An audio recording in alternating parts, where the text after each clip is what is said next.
Dumping ground का मुद्दा तो 2007 में या सिडको थी, महापालिका आने के पहले उस टाइम ये विकास आरा का मंजूर हुआ था, तब उसमें डंपिंग डाला। तो 2007 में हुआ डंपिंग एसटीपी डाला हुआ था। 10 साल तक महापालिका कोई जगह एक्वायर किया है प्रॉपर्टी, इसका मतलब वो उनके हिसाब से वो कैंसिल हो नियम से। फिर भी 2015 में मैं एक कॉर्पोरेटर था, तुरंत मैं मेरा लेटर दिया है हटना चाहिए। उसके बाद आपने निकाला है, मेरे पास कागजी मेरे बॉक्स में लेटर उनका आपको दिखा भी सकता है। आपको डंपिंग का मुद्दा बोला, उसका लेटर है, दूसरा डंपिंग का लेटर है, तीसरा डंपिंग का लेटर है, 4 लेटर है, 5 लेटर है, कितना लेटर आपको दिखाओ, 6 लेटर है।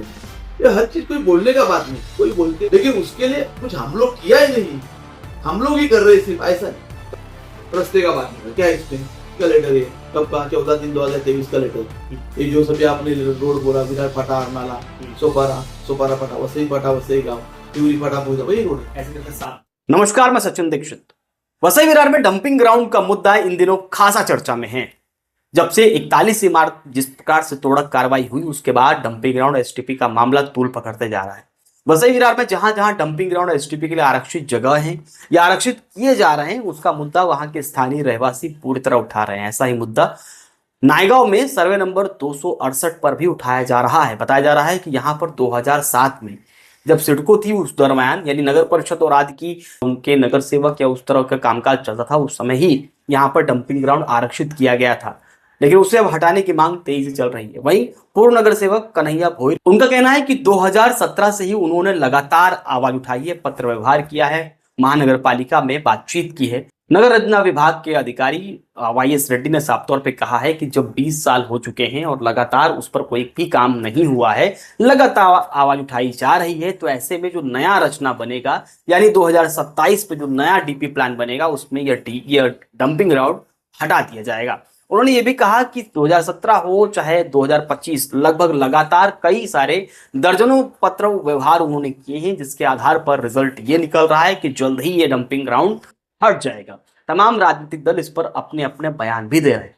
इतना ही नहीं, विकास का क्रेडिट लेने के लिए भी भारतीय जनता पार्टी के और तमाम राजनीतिक दल इसके लिए सामने आ रहे हैं। तो वहीं बेटा बोहिर का साफ तौर पर कहना है कि जिस प्रकार से बहुजन विकास अघाड़ी के पूर्व आमदार हितेंद्र ठाकुर ने विधान सभा के अंदर मुख्यमंत्री के साथ बैठक करके कई सारे मुद्दों पर बातचीत करने के बाद शहर में अंडरग्राउंड केबल का वायर जाना हो, दरेजी प्रकल्प हो, पानी के लिए व्यवस्था हो, तमाम तरह के मुद्दों पर उन्होंने चर्चा की थी, जिसके बाद कई सारे विकास कामों को तत्काल पारित कर दिया गया और तत्काल उसे लागू करने का निर्देश भी जारी किया गया था। उस समय उप मुख्यमंत्री देवेंद्र फडणवीस थे। उन्होंने साफ तौर पर इस बैठक में अपनी भूमिका अदा की और विधान परिषद चुनाव से ठीक पहले इस बैठक को आहूत किया गया था और उसमें कई सारे विकास कामों को भी आहुति दी गई थी। इस संपूर्ण मुद्दे पर बातचीत करते हुए बेटा बोहिर ने क्या कुछ कहा, जरा सुनिए।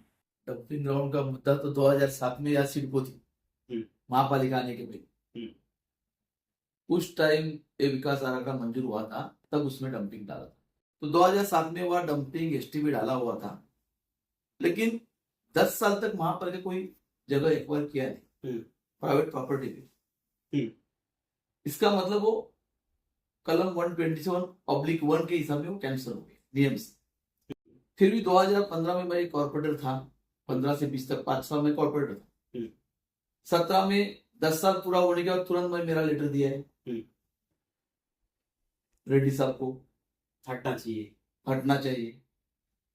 17 में दिया, कमिश्नर को दिया, 20 में दिया, बाद में अभी दिया। ये सभी लेटर चालू है। जो सड़क के बाद आपने निकाला है, मेरे पास कागजी मेरे बॉक्स में लेटर उनका ऐसे उस टाइम के अपने चीफ मिनिस्टर लिख के दिया है कि टेंडर निकालो फास्ट। आपको दिखा भी सकता है, जब ये बात निकाले इसलिए मेरे को दिखाना पड़ा, और वो आज भी काम, लेकिन नहीं, इसकी स्टोरी भी बोल रहे हैं। इसके बारे में हम लोग बाद में मिले भी, इसको भी मिले हम लोग, इसके बारे में एमएमआरडी को मिलने गए, सारे पेपर साथ ही रहते सब एक। आपको डंपिंग का मुद्दा बोला, उसका लेटर है, ये डंपिंग है। हाँ देखो, आप पढ़ो ना। दूसरा डंपिंग का लेटर है, तीसरा डंपिंग का लेटर है, डंपिंग के बाद में 4 लेटर है, 5 लेटर, कितना लेटर आपको दिखाओ, 6 लेटर है, कितना लेटर दिखाओ पूरा डंपिंग के बारे में। ये हर चीज कोई बोलने का बात नहीं, कोई बोलते दूसरे कोई जो करते है इसके बारे में, वो भी कोई गलत कर रहा है ऐसा मैं बिल्कुल नहीं बोल रहा है, लेकिन उसके लिए कुछ हम लोग किया ही नहीं, हम लोग ही कर रहे सिर्फ, ऐसा नहीं। करो मिलजुल के काम ही करना है। रस्ते का बात निकल क्या है इसमें, किसका लेटर है, कब का, 14/3/2023 का लेटर। ये जो सभी आपने रोड बोला, विराट फाटा, आरनाला, सोपारा फाटा, वसई गांव, टिवरी फाटा, पहुंचा, वही रोड है। ऐसे करते साथ क्या लिखा है, मुख्यमंत्री साहब टेंडर त्वरित निकालो। ये क्या लिखा, आयुक्त MMRDA अप्रामाणिक कार्रवाई करने, क्या लिखा है? ये लेटर था 14/3/2023। हर चीज का कौन सा आपको लेटर नहीं मिलेगा। अब एक दूसरा एक प्लेग्राउंड का आरक्षण है गाँव में, इसका मैप 2 दिन पहले ही बनाया है। ये मेरे गांव की बाजू में, क्योंकि इधर एक प्लेग्राउंड बड़ा हो रहा है पर्रा नगर में, इस सिटी में, तो मेरे गांव की इधर भी होना चाहिए, क्योंकि मांग उधर रहता है। हाँ ना, मांग अपनी उधर एक बहुत बड़ा प्लेग्राउंड है, इसमें कोई प्राइवेट जगह है, उनसे बोला कि तुम लोग लिख के दे दो पालिका के नाम पे, फिर उधर भी पालिका से कंपाउंड करते हैं। बातचीत हुई, लोग माने, चालू तो बातचीत चलो हो जाएगा, इसके भी गाँव के नजदीक है, उसके लिए हमारा कोशिश जोर में है। इन सब बातों को सुनने के बाद एक बात तो साफ है कि राजनीतिक गलियारों में अपने अपने कामों के क्रेडिट लेने के लिए होड़ मची हुई है। तो वहीं बेटा भोईर का साफ तौर पे कहना है कि 3 महीने के कार्यकाल में कैसे इतने बड़े बड़े कामों के प्रोजेक्ट को मंजूरी मिल सकती है। उन्होंने कहा कि इससे पहले ही लगातार हमने काम किया था।